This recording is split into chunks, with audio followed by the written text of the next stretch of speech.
Hello दोस्तों, स्वागत है आपका मेरे यूट्यूब चैनल तेजस रेलवे वाला पर। दोस्तों, हम 14 से 50 क्वेश्चन की पीडीएफ रीड कर रहे हैं जो railway operating department exam, station master, खंड नियंत्रक, गार्ड, ट्रेन मैनेजर, वैगन संचालन निरीक्षक और संटिंग मास्टर के लिए पूछे जाने वाले सभी क्वेश्चन कवर हो जाएंगे। तो दोस्तों, शुरू करते हैं पहला पार्ट जिसमें 50 क्वेश्चन होने वाले हैं। दोस्तों, ये पीडीएफ हिंदी और अंग्रेजी में है तो और भी ख़ास हो जाती है, तो इसलिए बने रहिए इस वीडियो में मेरे साथ। शुरू करते हैं।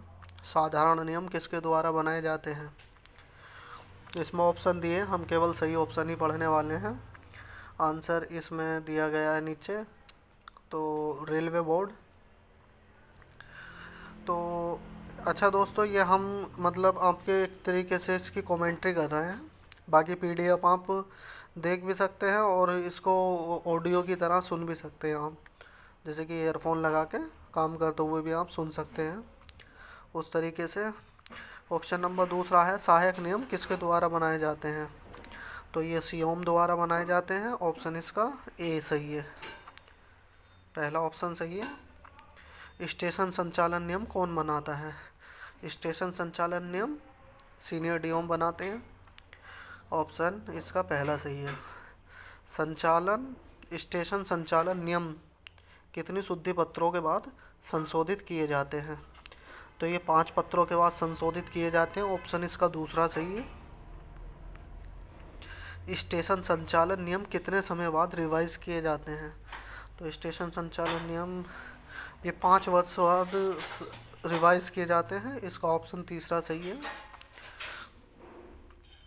बाकी जो इंग्लिश में एग्ज़ाम देने के इच्छुक रहते हैं वो इंग्लिश में भी अपनी स्टडी कर सकते हैं, इसमें पढ़ सकते हैं इंग्लिश में। विशेष अनुदेश किसके द्वारा जारी किए जाते हैं?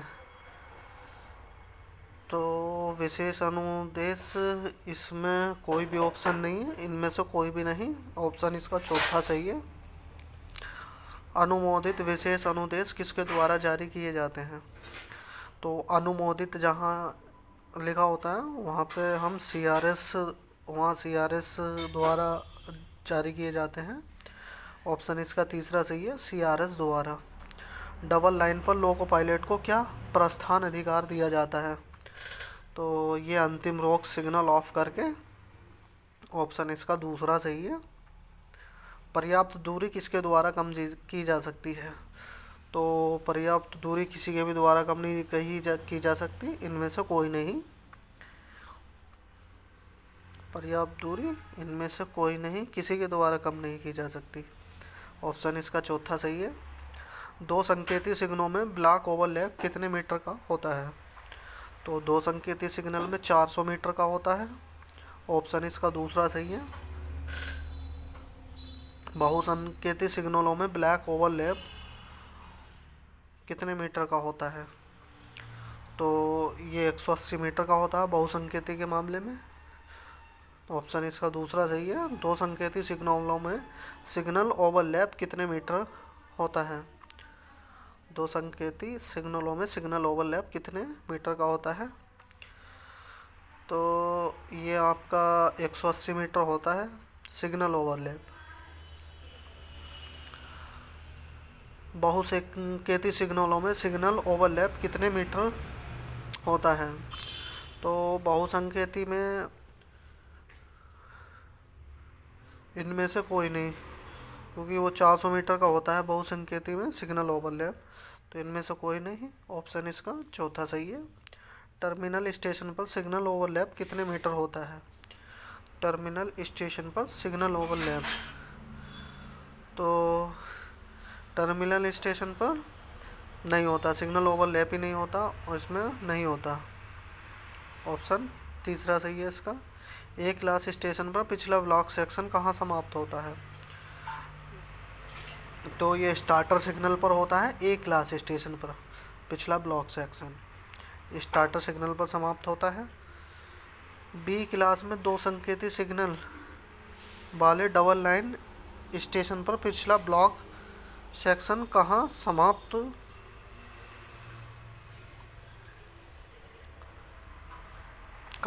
होता है?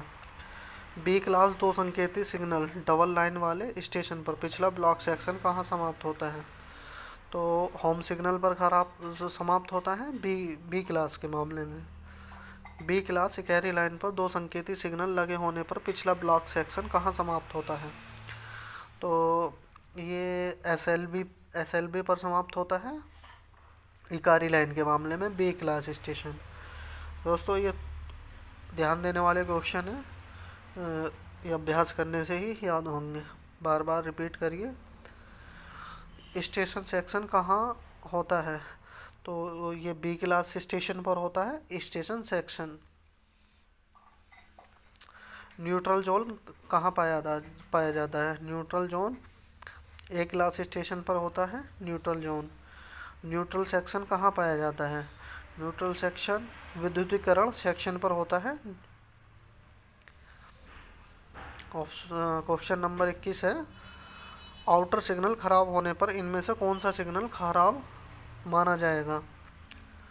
आउटर सिग्नल खराब होने पर इनमें से कौन सा सिग्नल खराब माना जाएगा? तो होम व रूटिंग भी खराब माने जाएंगे आउटर खराब होने पर। ऑप्शन इसका तीसरा सही है। ए क्लास स्टेशन पर कम से कम सिग्नल कौन से होते हैं? ए क्लास स्टेशन पर कम से कम सिग्नल, तो यहाँ वार्नर होता है, होम होता है, स्टार्टर होता है ए क्लास स्टेशन पर। बी क्लास डबल लाइन बहुसंकेतित सिग्नल व्यवस्था में कम से कम सिग्नल कौन कौन से होते हैं? तो यहाँ डिस्टेंस भी होता है और होम स्टार्टर होते ही हैं बी क्लास डबल लाइन बहुसंकेतित सिग्नल व्यवस्था में। बी क्लास दो संकेती सिग्नल लाइन व्यवस्था में कम से कम सिग्नल होते हैं।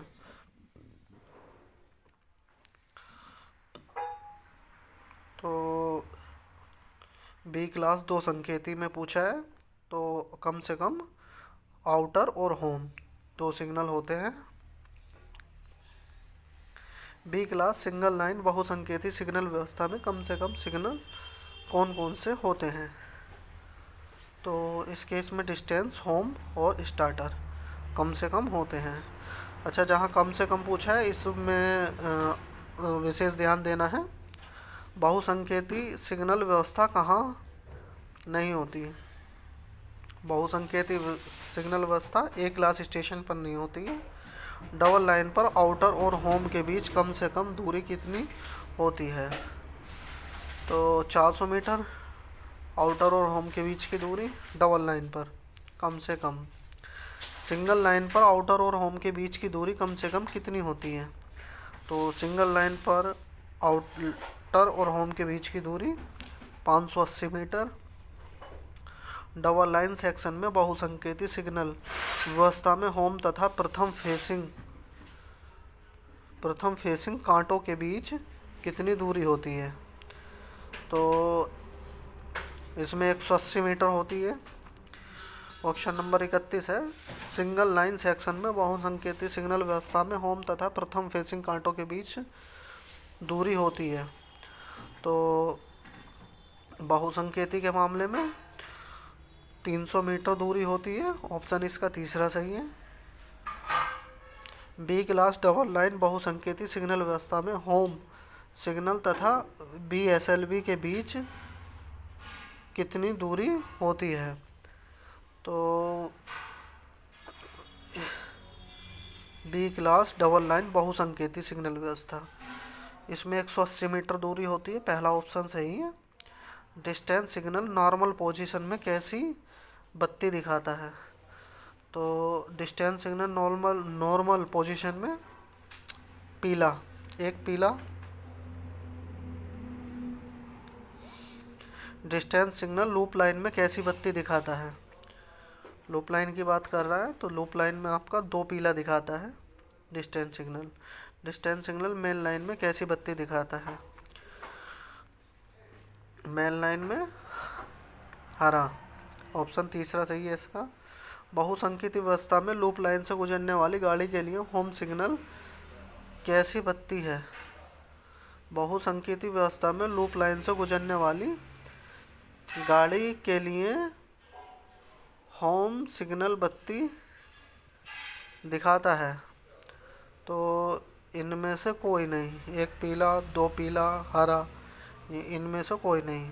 ऑप्शन इसका चौथा सही है। बहुसंकेती सिग्नल व्यवस्था में लूप लाइन पर स्टार्टर सिग्नल कितने संकेत देता है?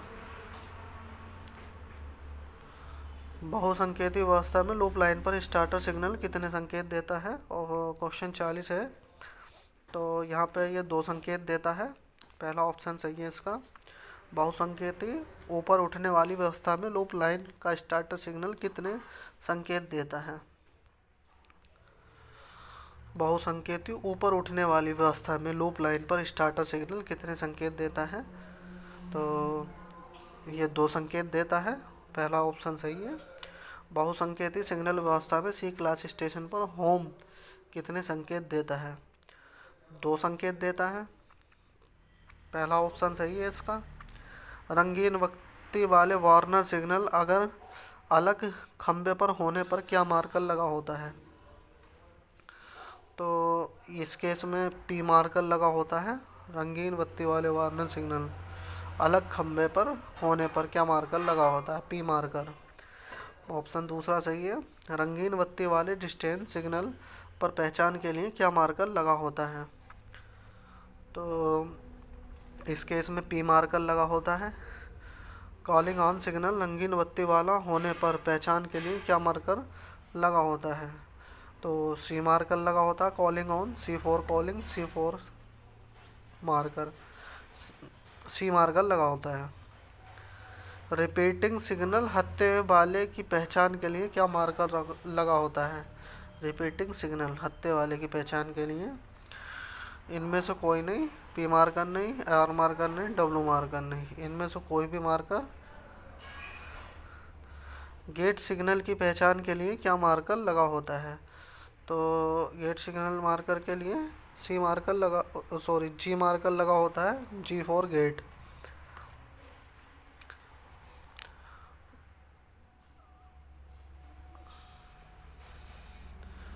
कॉलिंग ऑन सिग्नल किस रोक सिग्नल के नीचे लगाया जाता है?